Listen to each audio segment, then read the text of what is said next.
संक्षिप्त मार्कंडेय पुराण वैवस्वत मनवंतर की कथा तथा सावर्णिक मनवंतर का संक्षिप्त परिचय।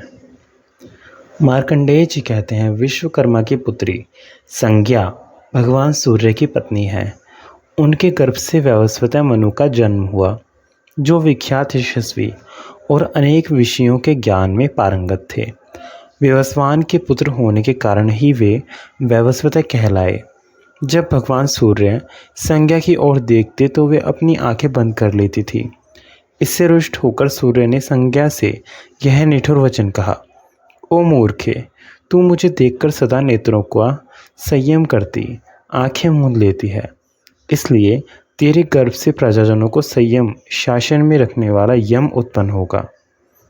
यह सुनकर संज्ञा देवी भय से व्याकुल हो उठी। उनकी दृष्टि चंचल हो गई। यह देख सूर्य ने फिर कहा, तूने इस समय मुझे देखकर अपनी दृष्टि चंचल की है, इसलिए चंचल लहरों से युक्त नदी तेरी कन्या के रूप में उत्पन्न होगी। तदंतर पति के शाप से संज्ञा ने एक पुत्र और पुत्री को जन्म दिया। पुत्र का नाम यम हुआ और पुत्री यमुना नाम से विख्यात महानदी हुई। संज्ञा सूर्य के तेज को बड़े कष्ट से सहन करती थी। वह उसके लिए असहनीय था। उसने सोचा, क्या करूं, कहाँ जाऊं, कहाँ जाने से मुझे शांति मिलेगी और मेरे स्वामी मुझ पर कुपित भी नहीं होंगे। इस तरह अनेक प्रकार के से विचार करके प्रजापति कुमारी संज्ञा ने पिता के घर का आश्रय लेना ही ठीक समझा। वहां जाने के लिए उद्यत होकर उसने अपनी छाया को ही सूर्यदेव की पत्नी बनाया और उससे कहा, तू इस घर में रह और मेरी ही तरह सब संतानों तथा भगवान सूर्य के प्रति भी उत्तम बर्ताव करना। यूँ कहकर संज्ञा देवी अपने पिता के घर चली गई। वहाँ उन्होंने त्वष्टा प्रजापति का दर्शन किया। उन्होंने भी बड़े आदर के साथ पुत्री का स्वागत सत्कार किया। वे कुछ काल तक वहाँ रही। इसके बाद पिता ने उन्हें प्रेम पूर्वक समझाते हुए कहा, बेटी, तुम तीनों लोकों के स्वामी भगवान सूर्य की पत्नी हो, अतः तुम्हें अधिक समय तक पिता के घर में नहीं ठहरना चाहिए। अब तुम स्वामी के घर जाओ, मैं तुम पर बहुत प्रसन्न हूँ। पिता के यूँ कहने पर संज्ञा ने बहुत अच्छा कहकर उनकी आज्ञा स्वीकार की और उन्हें प्रणाम करके वहाँ से चली गई। वे सूर्य के तेज से बहुत डरती थी और उनके ताप का सामना करना नहीं चाहती थी, इसलिए उत्तर कुरु में जाकर घोड़ी के रूप में रहने और तपस्या करने लगी। तब छाया संज्ञा से कुपित हो यम को शाप दिया, मैं तुम्हारे पिता की पत्नी हूँ, किंतु तुम मर्यादा का उल्लंघन करके मुझे मारने के लिए लात उठा रहे हो, इसलिए तुम्हारा यह पैर आज ही पृथ्वी पर गिर पड़ेगा। माता का दिया हुआ शाप सुनकर यम भय से व्याकुल उठे और अपने पिता के पास जा उन्हें प्रणाम करके बोले, पिताजी, यह तो बड़े आश्चर्य की बात है। ऐसा तो कभी किसी ने नहीं देखा होगा कि माता वात्सल्य छोड़कर अपने पुत्र को शाप दे डाले। दुर्गुणी पुत्रों के प्रति भी माता का दुर्भाव नहीं होता। यमराज की यह बात सुनकर भगवान सूर्य ने छाया संज्ञा को बुलाकर पूछा, संज्ञा कहाँ गई? वह बोली, नाथ, मैं ही तो त्वष्टा प्रजापति की कन्या और आपकी पत्नी संज्ञा हूँ। आपने मुझसे ही ये संतान उत्पन्न किए हैं। सूर्य ने कई बार घुमा फिराकर पूछा, किंतु उसने सच्ची बात नहीं बताई। तब सूर्यदेव उसे शाप देने को उद्यत हुए। यह देख उसने सब बातें ठीक ठीक बता दी। असली बात का पता लगने पर भगवान सूर्य विश्वकर्मा के घर गए। विश्वकर्मा ने अपने घर पर पधारे हुए त्रिलोक पूजित सूर्यदेव का बड़ी भक्ति के साथ पूजन किया। फिर संज्ञा का पता पूछने पर उन्होंने कहा, भगवान, वह मेरे घर पर आई अवश्य थी, किंतु मैंने पुनः उसे आपके ही घर भेज दिया।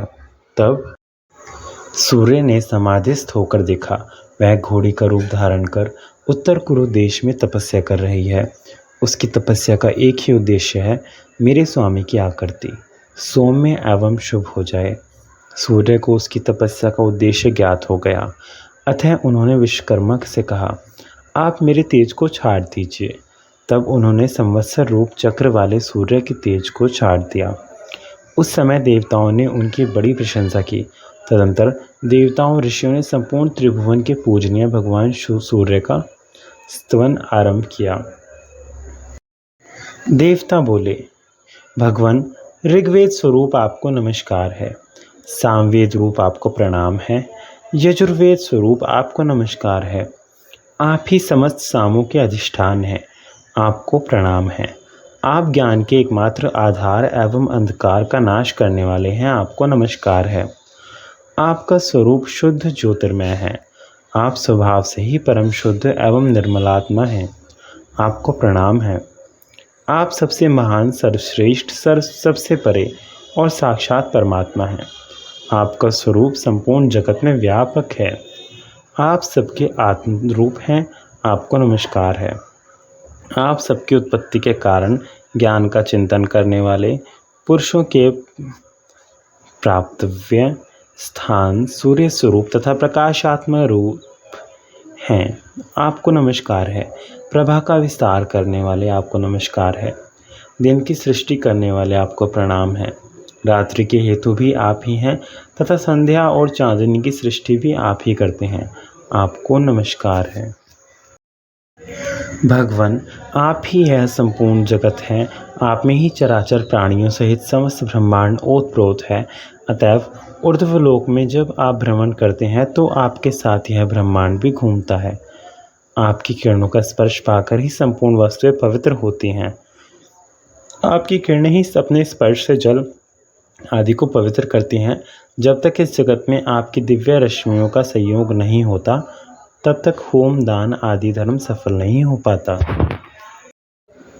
ऋग्वेद की संपूर्ण ऋचाएँ, दूसरी ओर यजुर्वेद के सब मंत्र तथा सामवेद की संपूर्ण श्रुतियाँ आपके ही अंगों से प्रकट होती हैं। जगन्नाथ, आप ऋग्वेद में हैं, आप ही यजुर्वेद में हैं तथा आप ही सामवेदमय हैं। नाथ, इस प्रकार आप त्रयीमय हैं।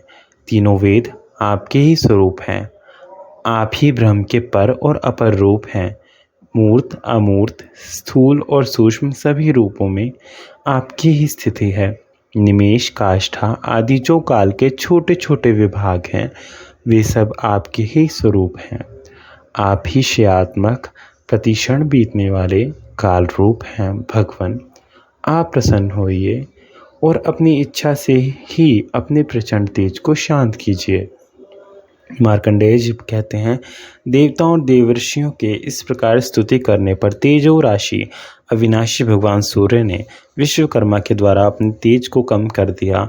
उनका जो ऋग्वेद में तेज था, उससे पृथ्वी का निर्माण हुआ। यजुर्वेद में तेज से ध्रुलोक की रचना हुई और सामवेद में तेज से ही स्वर्गलोक के रूप में प्रतिष्ठित हुआ। विश्वकर्मा ने सूर्य के तेज के 16 भागों में से 15 भाग छांट दिए और उनके द्वारा शंकर जी का त्रिशूल, भगवान विष्णु जी का चक्र, वसुगणों के भयंकर शंकु, अग्नि की शक्ति, कुबेर की शिविका तथा अन्य देवता, यक्ष एवं विद्याधरों के लिए भयंकर अस्त्र शस्त्र बनाए। भगवान सूर्य तब से अपने तेज के 16वें भाग को धारण करते हैं।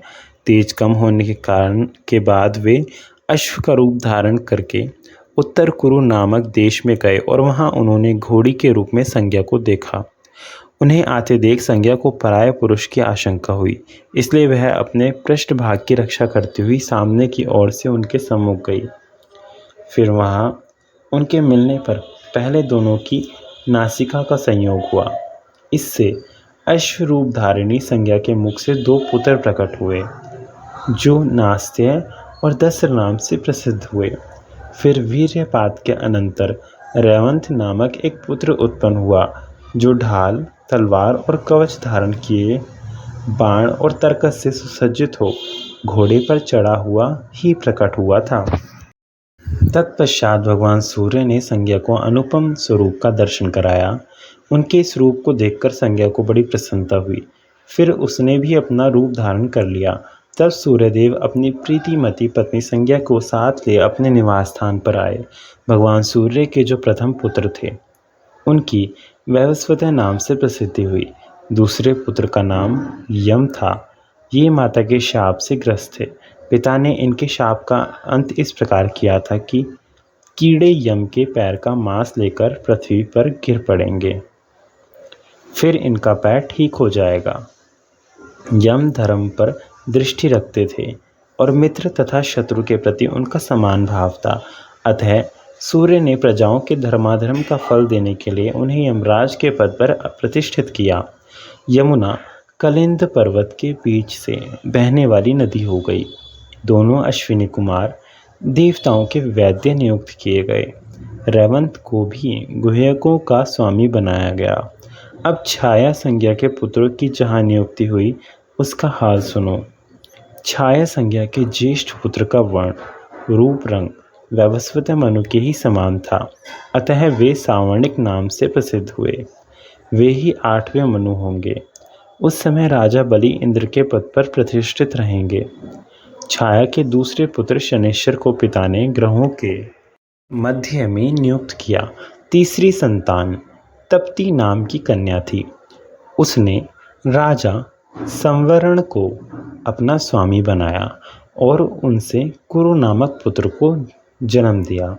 ये कुरु एक प्रसिद्ध राजा हुए।